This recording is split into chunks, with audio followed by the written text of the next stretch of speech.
Malakas na ulan at hampas ng hangin ang ipinaramdam ng Bagyong Uwan sa Bicol na nag-iwan ng pinsala sa rehiyon.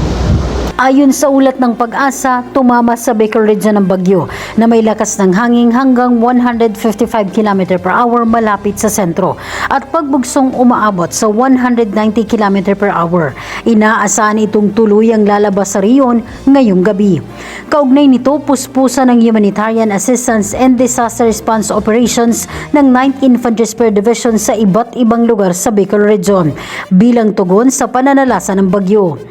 Nagsagawa ang mga kasunduluhan ng first evacuation, katuwang ang mga opisyal ng barangay at municipal disaster risk reduction and management offices upang mailikas ang mga residente mula sa mga mabababang lugar. Patuloy din ang mga pulong, monitoring at koordinasyon ng 9th ID kasama ang Office of the Civil Defense, local DRMOs, Philippine Coast Guard, PNP, LGUs at mga volunteers sa mga apektadong lugar. Nagbigay rin ng seguridad ang mga sundalo sa distribusyon ng relief goods sa iba't ibang evacuation centers.